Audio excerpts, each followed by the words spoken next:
Shalom saudaraku yang dikasihi oleh Tuhan. Senang rasanya kembali berjumpa dengan saudara di dalam mendengarkan renungan harian Kristen. Hari ini Jumat 27 Mei 2022. Nah saudaraku, kita patut bersyukur kepada Tuhan karena Ia terus memberkati kita dengan berkat-berkat-Nya.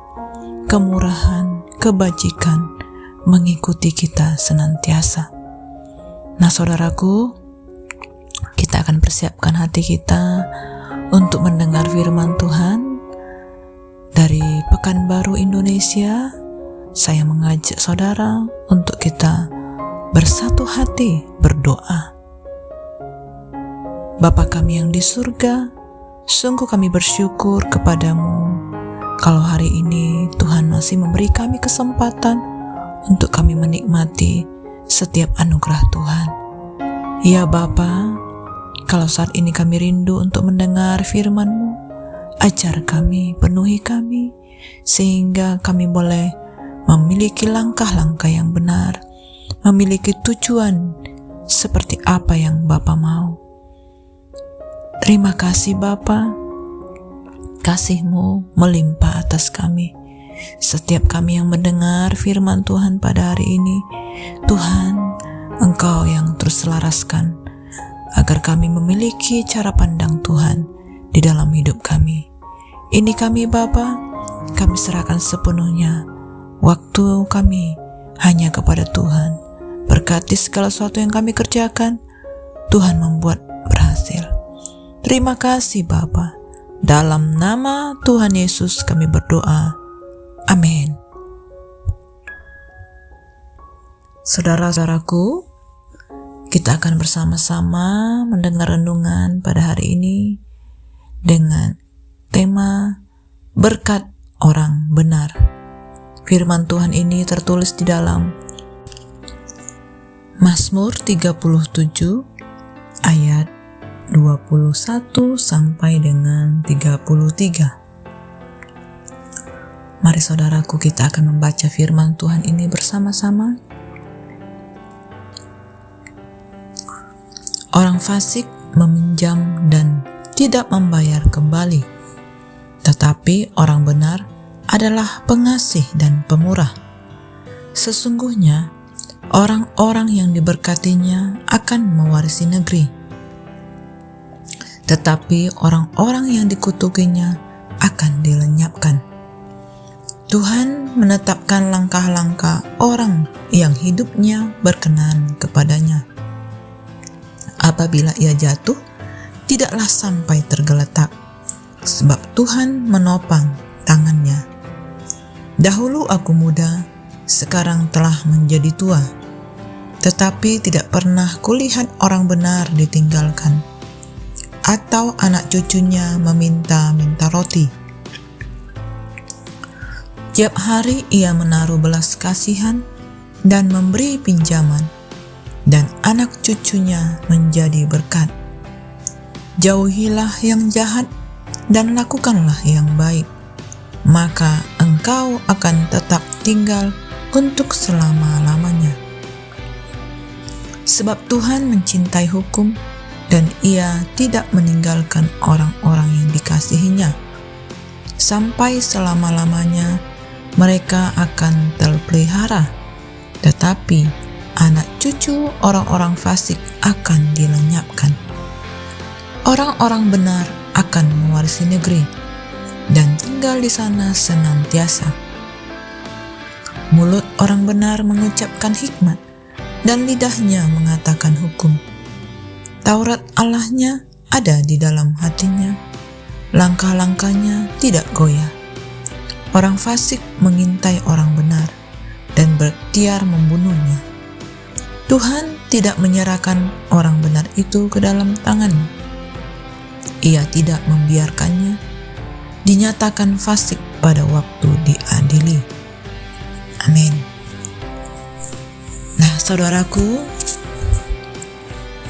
setiap orang bebas menentukan langkah-langkah hidupnya, tetapi Tuhanlah penentu akhir kehidupan.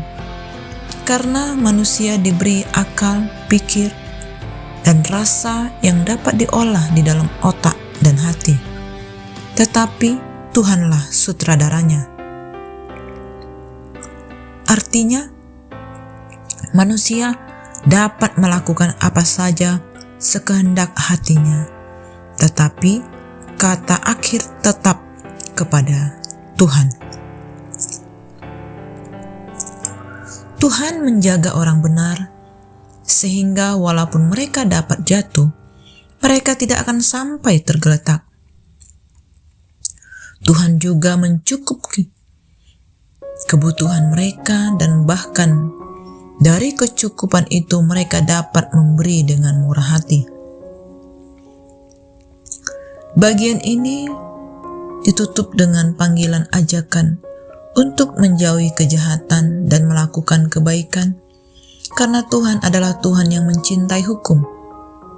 Juga terdapat penegasan tentang orang benar, yaitu mereka akan mewarisi negeri. Siapa saja orang benar yang akan mewarisi negeri? Orang-orang yang mulutnya mengucapkan hikmat, yang lidahnya mengatakan hukum, yang hatinya dituntun oleh Tuhan, Taurat Allah, dan yang hidupnya senantiasa menantikan Tuhan dan mengikuti jalannya, meskipun berada di tengah-tengah ancaman orang fasik. Hidup benar di hadapan Tuhan adalah kunci untuk mengalami hidup yang diberkati. Orang hidup benar di hadapan Tuhan pasti memiliki hubungan yang karib dengan Dia.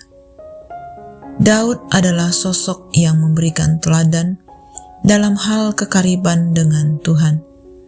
Sejak muda sampai menjadi raja atas Israel, Daud senantiasa bergaul karib dengan Tuhan.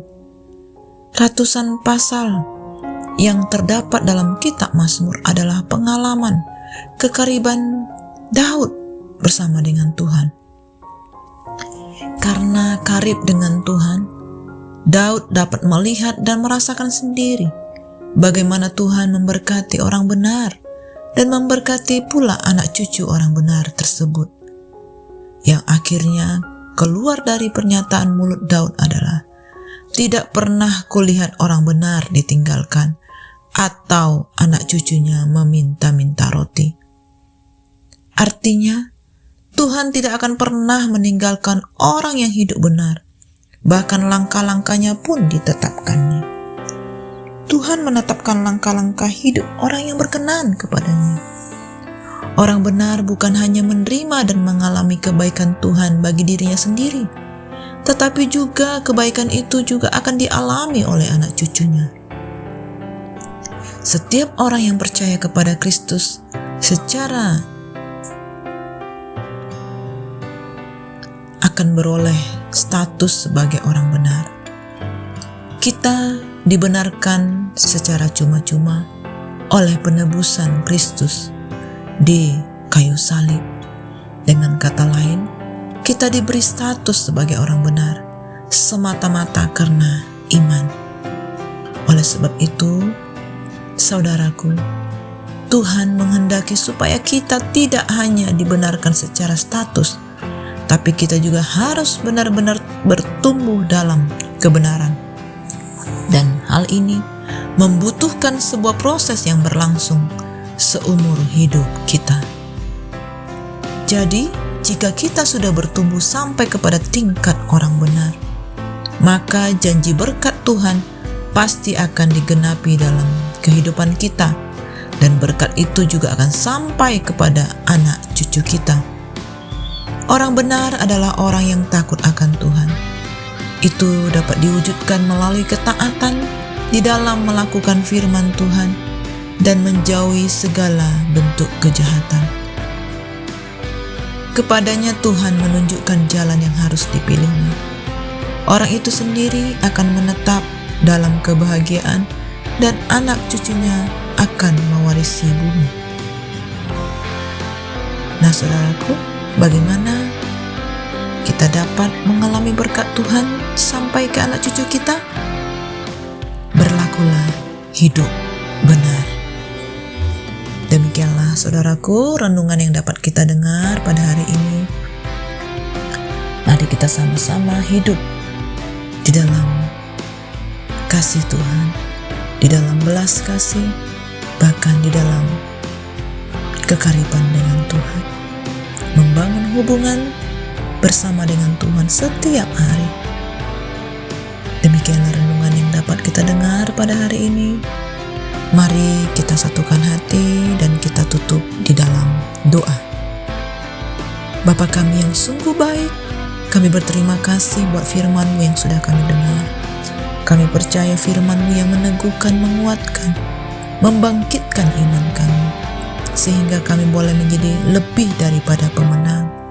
Kami bersyukur kepadamu ya Bapa. Kami punya Allah yang hidup, kami punya Tuhan yang besar. Kami boleh bersepakat dengan iman kami bahwa Engkau sanggup menolong, sanggup menjaga, menyertai setiap kami. Terima kasih Bapa. Ini doa kami. Di dalam nama Tuhan Yesus, kami berdoa dan bersyukur. Haleluya. Amin. Semangat pagi dan semangat di dalam beraktivitas saudaraku. God bless you all.